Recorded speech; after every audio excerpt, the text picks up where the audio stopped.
امروز اومدیم تا کار رنگ روغن رو روی یک بوم 50x60 شروع کنیم.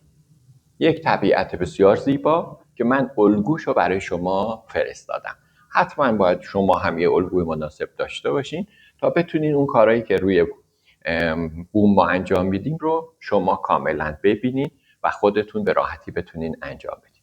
طبق همون روالی که خدمتتون در جلسه قبل گفتم، ابتدا لازمه وسایلتون کامل کنارتون قرار بگیره. ظرف قلم ها، روغن بزرگ و رنگ هاتون در کنارتون باشه و اونها رو اگه حتی امکان روی پالت بچینید. من این کار رو الان روی پالت انجام دادم. یه تعدادی از رنگ ها رو چیندم. شاید خیلی ها بپرسن خب ما برای آسمونی که امروز میخوایم کار کنیم این میزان رنگ لازم نیست. بله، ولی تنوع رنگ رو عادت کنید. توی هر قسمت از تابلو کار میکنین به کار ببرین. این عادت باعث میشه از مکمل‌های خیلی زیادی شما استفاده کنین و تکیه نکنین بگین خب این آبی و سفید و توسیه دیگه، چیز دیگه ای نداره. ولی نه، برخلاف اون چیزی که شما در ابتدا میبینین، تنوع رنگی فوق‌العاده زیادی در مدل و الگوی شما وجود داره که به مرور کاملا چشمتون عادت میکنه و میتونین اینو ببینید. تفاوت یک نقاش با یک آدم معمولی اینه که ترکیب رنگ‌های مختلفی رو تو اشیا میبینه که دیگران نمیبینن. پس شما هم چشمتون رو عادت بدید. معمولا رنگ‌ها رو ما به این صورت روی پالت میچینیم. خدمتون گفتم پالت شیشه‌ای به واسطه اینکه راحت‌تر رنگ‌ها ترکیب میشه و راحت‌تر پاک میشه، خیلی به صرفه و خوبه. ما ازش استفاده میکنیم. حالا چیدن رنگ‌ها هم بعضیا میگن رنگ‌های گرم یک طرف، رنگ‌های سرد یک طرف. بعضیا اعتقاد دارن رنگ‌های روشن به تیره. من معمولا رنگ‌های روشن به تیره میچینم روی پالت که دید بهتر و سرعت انتخاب بیشتری داشته باشم. شما هم به سلیقه خودتون، ولی عادت کنید رنگ‌هاتون رو بچینین. زمانی که چیندین 2 تا 3 قطره روغن بزرگ یا حتی روغن مایع روی هر رنگ بریزین تا این تازه بمونه و خشک نشه. زمانی هم که استفاده کردین کاملا هر روز عادت کنین پالت رو تمیز کنین، شیشتون رو تمیز کنین تا زمانی که میایین سراغ نقاشی با اشتیاق بیشتری باشه. دلتون نزنه ابزار کثیف و به هم ریخته. پس این رو خاطرتون باشه. چند تا دستمال همیشه کنارتون داشته باشین. دستمالایی که به این صورت قطعات کوچیک تقسیم کنید. از تیشرت های کهنه میتونید استفاده کنید. مواد نخی باشه، مواد پلاستیکی اصلا به عنوان دستمال استفاده نکنید که بیشتر باعث کثیفی میشه. دستمال های استفاده کنید که آبگیر باشه. البته بهترینش حوله‌های کهنه هستن که میخوایم بندازید دور. اونا رو به قطعات کوچیک تقسیم کنید و در حین کار ازش استفاده کنید. پس اول دستمال کنارتون باشه. یک ظرف برای شستن قلم ها که میتونین توش هم تینر روغنی بریزین، هم قلمشوی بیبو. این الان که یه قلمشوی بیبو هست که من استفاده میکنم، یه مقدار میریزم داخل این، همینقدر کافیه، خیلی نیازی نیست. به این خاطر میگم این بیبوها، به خاطر اینکه شما شاید تو فضای بسته اتاق کار میکنین، خانواده اذیت بشن. تینر روغنی مقدار بوش زیاده. لای پنجره رو باز بذارید که این بو هم حتما بره. ظرف تینر یا قلمشویتون هم حتما دردار باشه. این ظرفای مربا و ترشی خیلی مناسبه برای این کار. درش رو ببندید موقعی که استفاده نمی‌کنید که هم تبخیر نشه، هم که بوش تو فضای خونه نپیچه. پس ما اول چیزی که لازم داریم این از قلم هامون، ظرف شستشوی قلم و روغن بزرگ برای رقیق کردن رنگ.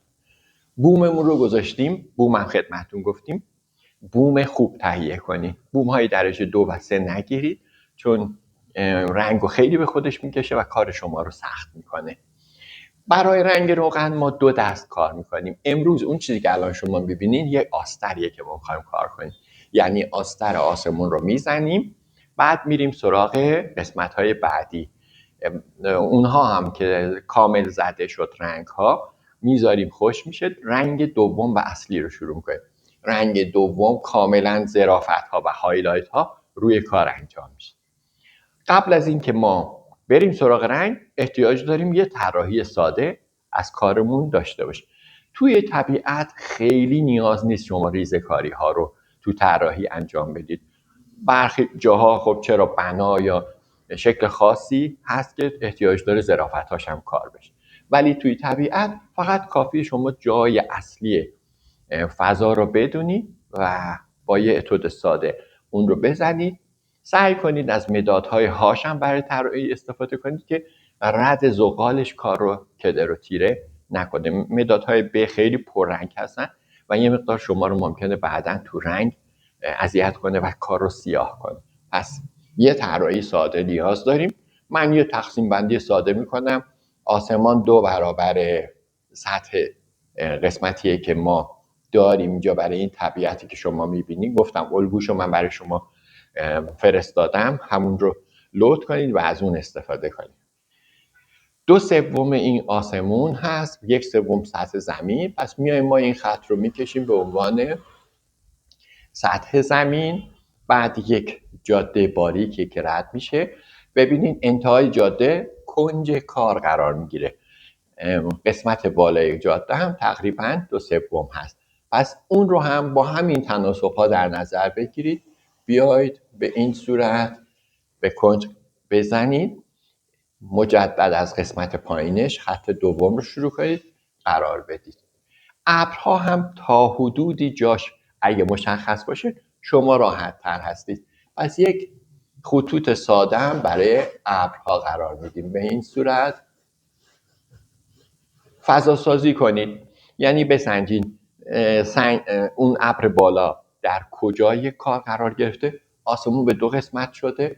قسمت بالایی ابریه که ابرهای تقریبا کومولوس هست، ترکیب شده با سیرو استراتوس ها. برای همین این ترکیب رو شما به همون حسی که میبینید تو آسمون هم احساس میکنید سعی کنید انتقال بدید.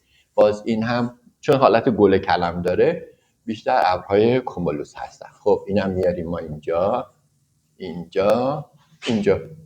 یک طرح ساده. جای درختمون باز تقسیم کنید. نصف کار اینجا قرار میگیره. توی 1/2 سمت چپ یک درخت داریم، اینجاست تقریبا. این هم یه مقدار کوچیک‌تر میگیریم. چرا؟ چون زمانی که ظرافت ها رو تو دست 2 میاریم جا برای اون ظرافت ها داشته باشیم. خیلی توی رنگ آستر ما کارها رو یه خود جمع‌تر میگیریم. این درخت دوممون هم از سطح افق ما یه مقدار بالاتره، یعنی خود درخت. پس اینم میایم اینجا قرار میدیم. خب این کل نیاز ما هست. یه مقدارم بوته‌های بزرگ اینجا داریم. یه انتها هم یه سری بوته‌هایی هست، درخت‌هایی که هست که در دوردست قرار گرفته، پس بسیار ریزه. اینا رو هم با سرقلم میتونیم بذاریم. بعد چیکار میکنیم؟ میایم باز یه دستمال میکشیم، اضافه زغال مدادمون رو میگیریم به همین راحتی. نگران نباشید طرحتون جابجا نمیشه، سر جای خودش هست. خب الان بوم ما آماده است برای رنگ. دقت کنید قبلش یه نگاه روی آسمون بندازید، تنوع رنگی رو تشخیص بدید. به فرض آبی خیلی خوش رنگی میبینید، اما ما تو جلسه قبلم گفتیم مثلا آبی تنوع خیلی زیادی داره. شما باید بدونین از چه آبی استفاده کنید. اینجا آبی 21. مثلا اگه آبی 33 شما استفاده کنید اصلا این ترکیب رو بهتون نمیده. بعد با خودتون میگین چرا من هر چی میزنم اون چیزی که تو مدل میبینم اجرا نمیشه. یک نکتهش سر همینه، انتخاب درست رنگ. پس اینجا اول شما رنگ رو با دید باز میبینید، انتخاب میکنید، بعد میانین رو کار. این الان آبی 21 منه، یه مقدار میارم، خیلی کم، نیازی نیست خیلی زیاد رنگ رو بزنید. الان اگه من زیاد بذارم یه عالم رنگ سفید لازمه تا اون رقیق بشه، ولی کم میذارم، میام از سفیدم ور میذارم. ببینین یه ترکیب ملایم به من میده. یکم هم میبینم روشن‌تر، آبی 10 بهش اضافه میکنم. خب یکم هم 33. ببینید این ترکیباتیه که هی شما رو کار باید بیارین. ترس نداشته باشین. اگر کم باشه، ببینید اگر میزان رنگی که درست میکنید کم باشه، خیلی به راحتی شما رو کمک میکنه. ببینید از بنفشش میفهمین شما این رنگی که دارین میسازین نزدیک به اون رنگ آسمون شما یا نه. تونالیتش در طول کار برای شما مشخص. 2-3 تا پلان رو روی پالتتون بیارین، بعد روی بوم بیارین. ببینید الان من اون چیزی که میخواستم به راحتی به دست اومد. شما هم همین کار رو بکنید. خیلی بومتون هم سعی کنید روی سه‌پایه محکم باشه، بازی نداشته باشه، به چپ و راست خم نشه. معمولا سه‌پایه‌ها یک گیره بالا داره، اون گیره رو محکم کنید. نگران نباشید یه ذره زیرش رنگ نمیخوره، آخر سر میزنید. خب پس بیاین رنگتون رو باید با خیال راحت. ببینید قلم خشن برای این خوبه، این قشنگ به خورد کار میره. چپ و راست قلم بزنید، چپ و راستتون زیاد بزرگ نباشه. ببینید بعضیا میان اینجوری میزنن، این غلطه. چپ و راست کوچیک، خیلی چپ و راست کوچیک بزنید به راحتی. هیچ شتاب و عجله‌ای نیست. قشنگ کار رو پوشش بدین. میگم این الان آستره، پس نگران خراب شدنش نباشین. تمام تجربه‌ای که میخواین رو آسمون بذارین، روی رنگ هاتون بذارین تا اون رنگ کامل مناسب رو به دست بیارین، الان رو آستر اینو انجام میدین. یکی از شیرینی های نقاشی رنگ روغن همینه، چیزی برای خراب شدن نداره. پس لذت ببرین با خیال راحت، با آرامش. یعنی واقعا وقتی میگن لذت نقاشی، به خاطر اینکه شما ذوق و شوق خیلی زیادی دارید. جدای از اینکه دارید یه اثر رو خلق میکنید، دارید میبینید زیبایی ها منتقل میشه روی بوم سفید و شما خالق اون هستید. پس نهایت لذت رو ببرید. میایم دوباره اینجا رنگمون تموم شد، از نو میسازیم. هر جا نیاز شد اگه احساس کردید رنگتون خشکه، یک کم روغن بزرگ توی روغندونای کوچیک معمولا فلزی هست. حالا ظرفای کوچیک هم تو منزل اگه داشتید خیلی بهتره که قابل تمیز شده باشه. حالا من الان یه ذره توی هم در این میریزم که شما ببینین احتیاجی نیست خیلی روغن استفاده کنید. یه نوک سوزن ببینین یک کم من توی این اضافه کردم برای اینکه خیلی غلظتش سفت نباشه. میام ادامه کار رو. بعد اینجا چون سطح آسمون پشت ما صاف هست، هنوز به ابرها نرسیدیم، ما میتونیم به صورت سطحی این کار رو بزنیم. ولی حالا بعد توی مراحل بعد میگم محوکن‌ها چجوری به اینها حالت میدن، اونها رو شما به راحتی میتونین استفاده کنید. خب پوشش کامل، چپ و راست، هیچ جای خالی رو نذارین روی بومتون، هیچ جای خالی رو نذارین. قلم هم خشک نباشه. ببینید مرتب رنگ درست کنی، مرتب رنگ درست کنی.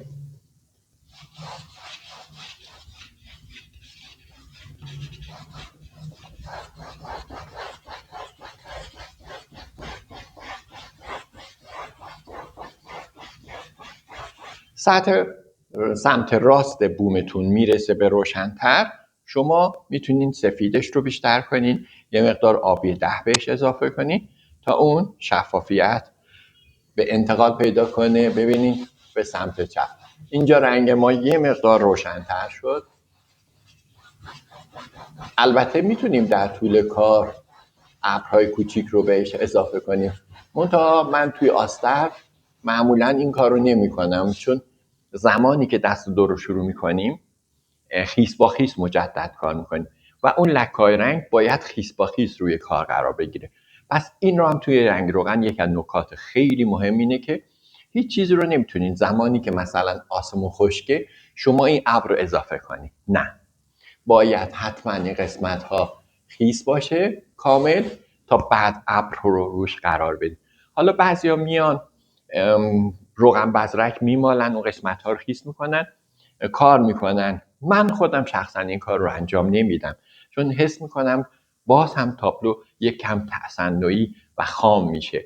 ولی زمانی که آسمون رو مجدد شما کار میکنین، آب یا خیسه، این ابرها رو اضافه میکنین، خیلی جلوه بهتری داره. شما هم از این عادت کنین، از این روش استفاده کنید، خیلی خوبه. میایم ببینین چپ و راست کامل پوشش.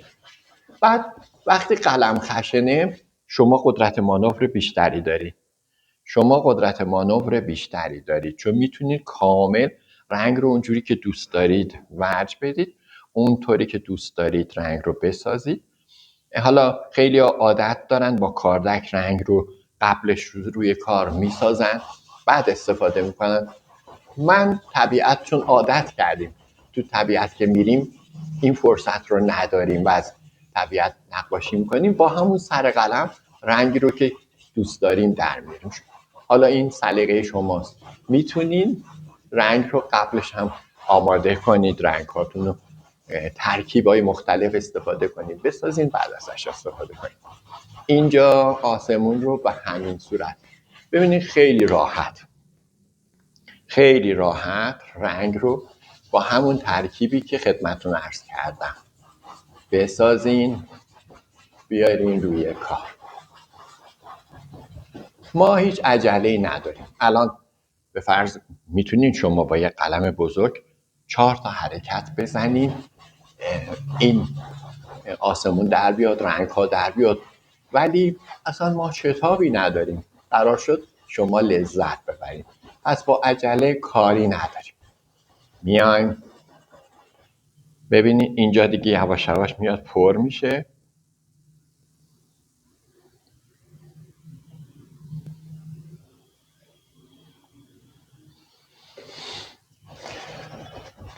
این جایی که اتود زدیم برای رنگ ابرها جاشو خالی گذاشتیم، شما هم خالی بذارین. حالا یه مقدار مخصوصا رفت روی اون ابرها اشکال نداره، چون ما میخوایم ترکیب به دست بیاریم. هر جا قلمتون اضافه ای داشت یا رنگ مازادی بود سریع پاک کنید با دستمال که تمیز و شفاف باشه. به خصوص آسمون یکی از چیزاییه که خیلی مهمه تو تابلو شما، یعنی حس واقعی طبیعت رو اول آسمون زیبا میده. از شما هم سعی کنید آسمون رو اون جوری که حسش رو به شما قرار منتقل کنه انجام بدید. بسیار خوب. اینجا ببینید چه راحت این فضای آبی رو شما به دست میارید. بیاین پایین تر. بعد یه ظرافت هایی بین این هست، اون ظرافت ها رو هم الان میتونین بپوشونین، هیچ اشکالی نداره. چرا؟ چون گفتم باز ما تو دست دوم خیلی کار داریم و میتونیم از اون استفاده کنیم، بیاریم اون ظرافت ها رو توی دست دوم به راحتی اجرا کنیم. اینجا یه قسمتش تیره تر بود، من تیره تر آوردم. خب اینجا آبی های مختلف رو ترکیب کردیم تا اون چیزی که میخواستیم به دست بیاد. میزان سفید رو هم هی با سر قلم تنظیم کنیم. خیلی ها میگن، شاید ممکن برای خودتون سوال باشه چه میزان. الان ببینید این یه مقدار تیره بود، یه مقدار هم رنگ سفید من خشک بود، سفت بود، یه مقدار سریع بهش اضافه کردم، اون رنگی که میخواستم در اومد. ببینید به راحتی شما هم همین حرکت رو انجام بدین. اینجا جهت ها فرق کرد چون یه مقدار باد این ابرهای ما رو به سمت بالا برده، ما هم جهت قلمون رو حس میکنیم در جهت باده، به این صورت تغییر میدیم. این قسمت اینجا باز من یکم آبی 10 بهش اضافه کردم،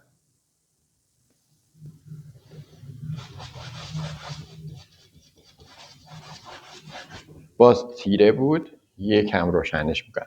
یک سر قلم هم بهش روغن اضافه کردم.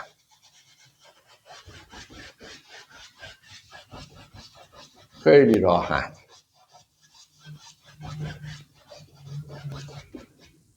میاد پایین. ببینید تا نزدیک سطح افق رنگتون رو بیارید. الان اگه قلم شما نرم بود به هیچ وجه شما نمیتونستین این حرکت ها رو به این راحتی انجام بدین. قلم روی کار میخوابید و رنگ رو برای شما به خوبی ترکیب نمیکرد. میگم بومی که دست اول میخوره چون خام هستش خیلی رنگ رو به خودش میکشه، برای همین باید با دقت و حوصله. ولی تو دست دوم شما اینقدر دیگه سخت نخواهد بود، به راحتی میتونین رنگ هاتون رو ترکیب کنین، روی کار بیارین و رنگ هم خیلی پخته تر میشه. خیلی خوب. حالا یک جاهایی بین ابرهاتون باز آبی داره، اینا رو هم ما میاریم اینجا قرار میدیم. بسیار خوب. وصلش میکنیم به اون آب. بعد یه قسمتاش تیره تره که از اینجا به پایین شروع میشه، یک آبیه که ترکیبات تیره داره توش. حالا این ترکیباتش هم الان خدمتتون میگم. من معمولا میام تو دست اول یا دوم آسمون رو یه محو میدم. الان شما طریقه محو این رو ببینین، آشنا بشین. خب ما الان تقریبا آستر آبیمون تمومه، میایم قسمت های زیر که تیره تره، بعد میریم سراغ ابرها. اونم بهتون میگم چقدر راحت شما میتونین این کار انجام بدیم. تا قبلش یه محو راحت رو انجام بدیم تا رد خشن قلم هامون گرفته بشه و شما با همون محوکن بزرگ، البته یه جاهایی ممکنه ما از محوکن دورانی خشن استفاده کنیم. ببینید به این صورت این حالت دورانی به آسمون میده. ببینید سر قلم شما خیلی نمیخوابه، تماسش فقط خیلی کمه، حرکت شما کوچیک و دورانیه. به این صورت مخصوصا تو آسمون، خب آسمون تمام زیباییش به خاطر حس و حالیه که در اون میبینی. خب برای اینکه این حس و حال کاملا روی تابلو شما منتقل بشه استفاده از ابزار مختلف خیلی میتونه تاثیر داشته باشه. خب اینجا ببینین مخصوصا تو ابرها ما همین دوران داریم، با همین قلم به راحتی شما میتونید انجام بدید، ولی خیلی فشار ندید قلم کج بشه، فقط سطح قلم رو تماس میدیم. ببینید و همین راحتی اون ردهایی که ما میخوایم برطرف بشه کاملا از روی بوم ما برطرف. بعد شستن این محوکن خیلی مهمه، چون محوکن‌ها خیلی نیازمون میشه. شستن بعضیا میان در سطح ته شیشه استفاده میکنن و این اشتباهه. تو دیواره، ببینید تو دیواره شیشه به این صورت اینو قرار میدین، میشورین کامل، بعدم کامل خشکش میکنین. همزمان خشک کردن خیلی مهم.